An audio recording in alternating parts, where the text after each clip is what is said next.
나그네의 삶을 살던 인류는 점차 한 곳에 정착하게 되었습니다. 언제부터인지는 정확하게 짚을 수 없지만 이 시기부터 인간의 삶은 달라지기 시작합니다.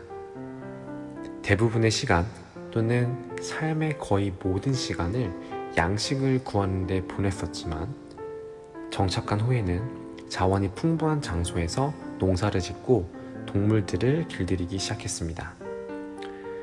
음식의 공급이 점차 충분해지자 사람들은 삶의 다른 영역에 관심을 두기 시작했습니다. 생활을 더 편하게 하고 더 많은 영역에 도전할 수 있도록 물품과 도구를 만들게 되었습니다. 작은 마을들은 큰 복잡한 사회로 발전했으며 그 사회에는 사람들 간의 계층이 생기게 되었습니다. 사회를 위해 누구는 농사를 짓고 누구는 물품을 만드는 일을, 누구는 다스리는 일을 하게 된 것입니다. 이 지점까지 오는데 상당한 시간이 걸렸습니다. 각각의 변화는 정확하진 않지만 길게는 몇천 년 후에 일어났던 변화입니다. 제가 이 얘기를 하는 이유는 현대에 들어와서 이 변화 자체가 매우 빨리 진행됐기 때문입니다. 사람들의 삶의 변화를 얘기하자면 현대 시대에서는 당연히 산업혁명입니다. 몇 년 전부터 시작했는지라고는 정확하게 짚을 수 없지만 1차 산업혁명은 1760년에서 1820년 사이로 예상하고 있습니다. 점진적이지만 빠르고 컸던 변화는 사람들의 삶을 다른 모습으로 만들었습니다. 얼마 지나지 않아 2차, 3차 산업혁명이 일어났고 지금의 사회의 모습을 가지게 되었습니다. 하지만 지금을 우리는 4차 산업혁명 시기라고 합니다. 산업혁명이 시작된 시간은 정확히는 몰라도 그 변화의 시기는 그 시대의 사람들도 알았을 거라 생각을 합니다. 지금 우리는 그 시기에 살고 있고요. 어떤 타이틀이 붙지 않았지만은 삶의 많은 부분에서 변화가 일어났던 것을 볼 수 있습니다. 서론이 길었습니다. 제가 오늘 소개해드릴 책은 바로 에이트입니다. 이 에이트라는 책은 4차 산업혁명, Artificial Intelligence에 대한 관심이 높아지는 가운데 책이 출간되었고요. 많은 인기를 끌었습니다. 현재 제가 이 영상을 찍고 있는 날에도 물론 자기계발 도서 상위권에 위치하고 있을 정도로 인기가 있는 책입니다. 다른 여러 책들 중에서 이 책이 많은 사람들의 선택을 받은 이유는 당연히 주제가 4차 산업혁명, 즉 우리의 삶과 가장 가까운 인공지능에 의해 변화하고 있는 현재 우리는 무엇을 해야 되고 어떻게 대처해야 되는지에 대해서 다루고 있기 때문이라 생각을 합니다. 많은 사람들에게 이 책의 주제는 생소할 수도 있습니다. 아직 무슨 변화가 일어날지 그리고 일어났는지에 대해서 정확히 모르고 있을 수도 있습니다. 그렇기 때문에 단기간에 책이 많이 읽혀졌다고 생각을 합니다. 현재 대다수의 사람들이 4차 산업혁명, 그 중에 AI가 우리의 삶에 점차적으로 그리고 빠르게 스며들고 있지만 인지를 못하는 상황에 대해서 말해주는 책이 되겠습니다. 세계적인 리더나 CEO들은 이미 그 변화에 맞춰 발빠르게 움직이고 그리고 현재 어느 부분이 인간의 대신에 대체되었는지를 알 수 있었고요. 하지만 현재 인공지능은 한계가 있습니다. 그리고 우리는 무엇을 하지 않는다면 이 인공지능에 의해서 대체될 수밖에 없는 삶을 살게 된다는 것입니다. 이 책의 제목이 AT인 이유는요, 바로 우리들만의 능력을 기를 수 있는 8가지 방법에 대해서 소개합니다. 가장 중심적인 부분은 바로 공감 능력, 그리고 창조적 상상력, 이 2가지를 기반으로 둬서 설명하라는 책입니다.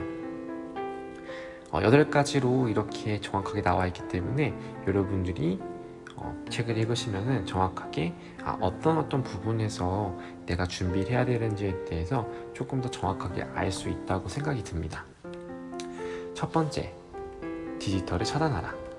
디지털 기기는 우리가 일할 때, 쉴 때, 놀 때는 어느 때나 우리와 함께하고 있습니다. 디지털 기계를 사용하는 것은 우리를 인공지능이 지배하는 것이 아닌 인공지능의 지배를 받게 된다고 말하고 있습니다. 이런 디지털 기계들의 발원지인 실리콘밸리의 부모들은 자신의 아이들에게 대체되지 않은 공감 능력과 창조적 상상력을 길러주기 위해 IT 기기를 엄격하게 제한합니다. 바로 일정 나이까지 말이죠. 그리고 그들은 IT 기기를 소비자가 아닌 창조자 입장에서 대한다고 합니다. 이상하게 들리지만 디지털을 차단해야 되는 이유를 확실하게 말해주는 부분이었습니다. 두 번째, 나만의 평생 유치원을 설립하라. 유치원이라고 그러면 되게 생소하죠. 너무 유치원에서는 뭔가 배운 게 없다고 생각이 들 수 있습니다. 하지만 대중교육을 보시면요, 초등학교, 중학교, 고등학교 그리고 대학교에서는 창의력과 공감 중심의 교육이기보단 학습 과정을 따라서 정확히 배우고 그 내용을 습득하는 것을 목적을 두고 있습니다. 하지만 MIT 미디어랩 연구소에서는 유치원 시절 습득했던 놀이와 학습 방식을 성인에게 다시 경험하게 함으로써 인간이 가지고 있는 고유의 능력, 즉 공감 능력과 창조적 상상력을 회복시키는 데 초점을 두고 있다고 합니다. 세 번째, knowing을 버려라. being하고 doing하라. 플립 러닝이라는 것이 있습니다. 이것은 전통 교육과 달리 강의가 아닌 학습한 내용을 토론하고 나누는 교육입니다. 바로 하버드에서 진행하는 교육 시스템인데요. 이것도 계속 언급되는 공감 능력과 창조적 상상력을 키우는 하나의 방법을 알려주고 있습니다. 곧 강의하는 수업은 효과가 없어질 거라고 이야기하고 있고요. 인공지능은 천재를 흉내낼 수 있지만 천재의 창조를 따라할 수 없다는 그 이유를 기반으로 설명을 하고 있습니다. 네 번째, 생각의 전환, 디자인 띵킹 하라. 스탠퍼드대 디스쿨에서는 주목하는 디자인 띵킹은 결과물을 정해놓은 것이 아닌 소비자나 고객들의 문제를 해결하는 방식을 중심으로 사고해 나가는 방식을 말합니다. 즉, 인공지능 시대에는 이를 중심적 가치로 여기는 삶에서 인간 중심 사고로 전환하는 것이 중요하다고 말하고 있습니다. 다섯 번째, 인간 고유의 능력을 일깨우는 무기, 철학하라. 인간은 생각할 수 있는 힘이 있습니다. 고대 그리스 철학자들에게는 생각하는 것은 영원성을 인식하는 행위였다고 합니다. 조금 어려운 말이죠. 하지만 이거를 이제 그들의 말에 따르면은 트리비움이라고 부릅니다. 트리비움은 사막을 의미합니다. 이 세 가지 학문을 의미하는데요. 사실은 많은 교육 자체가 이런 거를 기반을 두고 있습니다. 우리나라 교육에서는 조금 이 부분에서 몇 가지가 부족하다고 얘기하고 있지만 말입니다. 쉽게 말하자면 이 사막이라는 것은 배움에 있어서 세 가지 요소가 있다는 뜻입니다. 문법, 논리, 수사, 이 세 가지를 중심으로 자신의 가치관의 글로써 다른 사람들과 나눌 수 있어야 된다고 말하고 있습니다. 문법이라고 말한다면 우리가 영어 문법 이런 것보다는 언어가 어떻게 구성이 되어 있는지를 말하고 있고요. 논리 같은 경우는 이제 어떤 정보를 들었을 때 내가 그것을 생각할 수 있는 힘입니다. 수사라고 하면은 레토릭이라 불리며 이거는 내가 가지고 있는 정보를 표현하는 겁니다. 글이나 또는 말로써 표현하는 부분이 되겠습니다. 여섯 번째, 바라보고 나누고 융합하라. 인공지능의 최대 약점은 윤리, 도덕적 판단입니다. 저도 되게 이 부분이 어떨까 되게 궁금했었습니다. 인간도 어떤 기준으로 상황을 보느냐에 따라서 각자가 판단하는 바가 다를 수 있습니다. 그래서 인공지능은 우리와 같은 상황을 어떻게 판단할 수 있을까라는 내용을 다룹니다. 이 부분은 인공지능이 대처할 수 없는 부분이기 때문에 우리는 역사와 문학과 철학 등으로 생각을 무장해야 된다고 하고 있습니다. 일곱 번째, 문화인류학적 여행을 경험하라. 여행을 가는 젊은 사람들은 많지만 자신의 삶을 바꾸는 여행을 하지 않습니다. 여행을 가서 한 번도 경험해보지 못한 문화에 녹아드는 것은 인공지능이 대처할 수 없는 능력을 기르는데 매우 효과적입니다. 오랫동안 거기서 시간을 보낼 수 있지만 기회가 된다면 관광 목적이 아닌 그곳의 문화를 잘 아는 사람, 특히 선교사님들을 만나보고 문화에 들어갈 수 있도록 도움을 요청해보는 것이 좋은 방법이라고 소개하고 있습니다. 미네르바 스쿨은 인공지능이 절대 가질 수 없는 것으로 문화 연결 능력을 언급했습니다. 마지막 8번째입니다. 나에서 너로 우리를 보라. 나와 인공지능의 차이점은 나는 내가 선택할 수 있고 그 사람의 마음을 받아들일 수 있는 것이었습니다. 따라서 내가 가진 인간의 맛을 내는 데 집중하라고 합니다. 소외받고 탄압받는 사람들이 있습니다.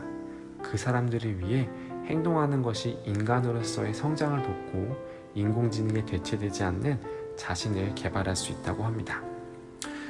그럼 이 책을 꼭 읽어야 될까요? 사실 제가 8가지 정리해 놓은 거를 보시면은 사실은 내용 자체가 다 들어있다고 생각이 듭니다.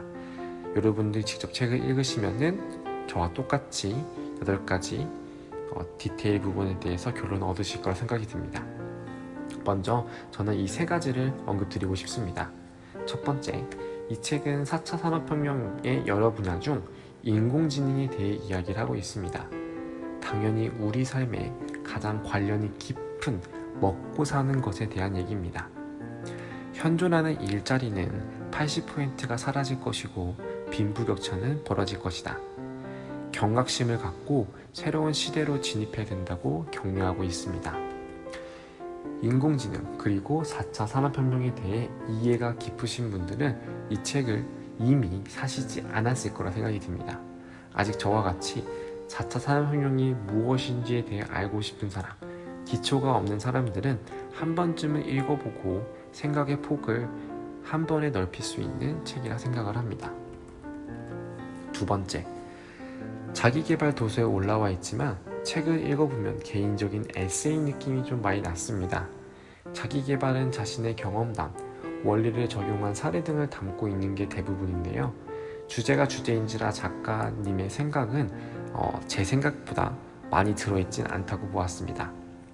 하지만 지금 안정적이라 생각하는 직종은 곧 안정적이지 않을 것이다 라는 강한 추측으로 인해 자신을 개발시키도록 격려하기 때문에 여러 생각을 할 수 있는 부분에선 좋았던 것 같습니다. 세 번째, 책이 어렵게 쓰여지지 않았습니다. 일반인이 타깃이기 때문에 쉽게 내용을 써놓으셨습니다. 그래서 중간중간 궁금한 점은 인터넷에서 찾아보거나 해도 금방 알 수 있을 정도의 내용인 점이 좋았습니다. 아쉬웠던 점은 내용의 출처가 조금 자세히 나와 있지 않았습니다. 분명히 방대한 범위의 내용을 적어놨기 때문에 읽다가 흥미로운 점은 더 자세히 읽고 싶은 게 독자의 마음인데 좀 아쉬웠습니다. 가끔 찾아도 안 나오는 부분이 있으니 사례 같은 경우는 잘 안 나옵니다. 이런 부분에 스트레스를 많이 받으시는 분들은 패스하시면 좋을 것 같습니다. 네, 결론적으로 말씀드리면 이제 결국에는 이전에는 생각하지 못했던 여러 분야에 관심이 많아졌습니다. 현재 사회에 지금 도미넌트하지만 어느 순간 시들어질 수 있는 많은 것들이 있습니다. 이 다음엔 무엇이 올까요? 이라는 기대감이 생겼습니다. 당연히 4차 산업혁명에 관련된 정보들에도 관심이 생겼기 때문에 지금 막연히 좀 4차 산업혁명이 저한테는 어렵게 느껴지는 부분이 있습니다.